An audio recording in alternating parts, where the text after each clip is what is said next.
부처님 시절 사위국에 주리반특이라는 사람이 살고 있었습니다. 그는 조부와 함께 형 마하반특과 살고 있었습니다. 어느 날 마을에 부처님이 오신다는 소식이 퍼졌고 마을은 축제의 분위기가 되었습니다. 며칠 후 부처님께서 사위국에 오시자 많은 사람들이 부처님의 제자가 되겠다고 모여들었습니다.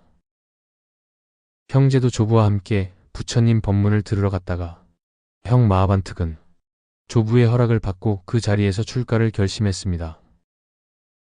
이때 주리반특이 말했습니다. 형, 나도 같이 갈래. 나도 부처님 제자가 되면 좋겠어. 동생아, 내가 먼저 출가해서 상황을 보마. 너는 집안일을 도우면서 있거라. 형 마하반특이 이렇게 말한 데는 이유가 있었습니다. 머리가 둔해서 자기 이름만 겨우 외울 뿐 개송 하나 못 외우는 동생을 잘 알고 있었고 워낙 멍청해서 동네 사람들이 모두 수근거릴 정도였습니다. 형 또한 이런 동생이 부끄러웠고 동생이 부처님 공부를 한다는 것은 불가능하다고 판단했습니다. 동생아, 코끼리는 화내지 않고 깊은 물은 먼지가 없다. 이 개송을 외우고 있어 알았지? 주리반특은 몇 번이고 이 말을 따라 외웠습니다. 형은 몇 번이고 다시 말해 주었습니다. 형은 이 개송을 외우면 자신이 돌아온다고 말하며 그렇게 혼자 떠났습니다. 혼자 남겨진 주리반특은 아쉬움을 달래며 부처님께서 마을 사람들에게 법문을 하실 때마다 빠지지 않고 사람들 속에 섞여 법문을 들었습니다. 그리고 형에게 들은 개송을 계속 중얼거렸습니다. 그러나 기억이 나지 않아 개송을 외울 수가 없었습니다.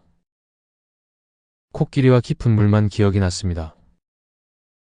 주리반특은 혼자 자책하기 시작했습니다. 나는 왜 이렇게 멍청하고 어리석은 걸까? 2달이 흘렀습니다.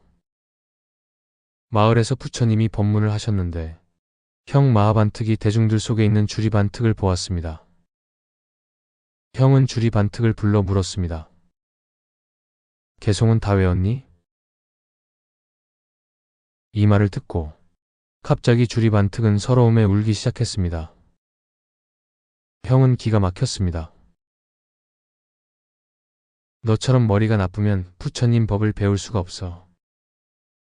이 말을 남기고 형은 가버렸습니다. 길거리에 우두커니 서 있던 주리반특은 하염없이 울기 시작했습니다. 그리고 생각했습니다. 맞아. 나같이 머리 나쁜 놈이 무슨 부처님 제자가 되겠는가? 울지 말고 한 번이라도 부처님 얼굴을 더 보자. 부처님 얼굴을 보기 위해 눈물을 닦으며 대중들 쪽으로 갔는데 어느새 법문을 마치신 부처님께서 사람들에게 에워싸여 군중들 속을 나오시다가 주리반특을 보게 되셨습니다. 눈물과 콧물이 범벅이 된 주리반특을 보고 부처님께서 말씀하셨습니다. 너는 왜 울고 있느냐? 이 말을 들은 주리반특은 또다시 눈물이 쏟아졌습니다. 그리고 지금까지 있었던 일을 부처님께 털어놓았습니다. 이런 주리반특의 모습을 보고 주위에 있던 사람들이 웃기 시작했습니다. 그러자 부처님께서 사람들에게 주리반특의 전생 이야기를 해주셨습니다. 주리반특은 몇 생 전에 훌륭한 학자였다. 그러나 사람들이 무엇을 배우려고 해도 가르쳐주지 않았다.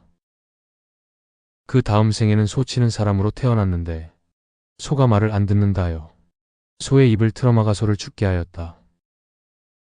그러한 과보로 현생에서 기억을 못하고 머리가 둔한 사람으로 출현한 것이다.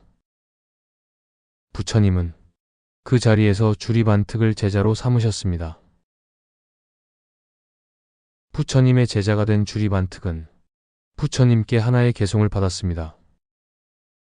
잡담을 하지 않으며 착한 마음을 가져 몸으로 죄를 짓지 않으면 이를 행하는 사람은 능히 세상을 제도하리라. 그러나 3년이 지나도 주리반특은 이 개송을 외우지 못했습니다. 열등감과 괴로움에 빠진 주리반특은 생각했습니다. 나는 전생에 죄가 너무 많아. 나 같은 바보가 어디 있어? 나는 식충일 뿐이야. 이런 내가 무슨 부처님 법을 배울 수 있을까? 담장 옆에 쭈그려 앉아 주리반특은 땅만 보고 있었습니다. 그때 이 모습을 본 부처님께서 자상하게 위로하셨습니다. 걱정하지 마라 주리반특이여. 자신이 어리석은 줄 아는 사람은 이미 어리석은 사람이 아니다. 참으로 어리석은 사람은 자신이 어리석다는 사실조차 모르는 사람이다. 이제 때가 왔다는 것을 아신 부처님께서는 주리반특에게 말씀하셨습니다. 주리반특이여, 이 빗자루를 들어라. 이 빗자루로 기원정사 안팎을 깨끗이 쓸어라. 이것이 앞으로 너의 일이다. 주리반특은 빗자루를 들고 하루 종일 기원정사를 쓸었습니다. 아침에 눈을 뜨면 쓸기 시작해 잠들기 전까지 기원정사를 쓸고 또 쓸었습니다. 그러던 어느 날 기원정사를 쓸던 주리반특은 갑자기 이런 생각이 들었습니다. 부처님께서 나에게 빗자루를 주신 것은 단지 기원정사를 청소하라고 하신 것이 아니다. 고통스러운 내 마음의 번뇌를 쓸어버리라고 하신 것이다. 주리반특은 기원정사를 쓸면서 마음의 모든 번뇌를 쓸어버렸습니다. 오로지 빗자루질에 집중하였습니다.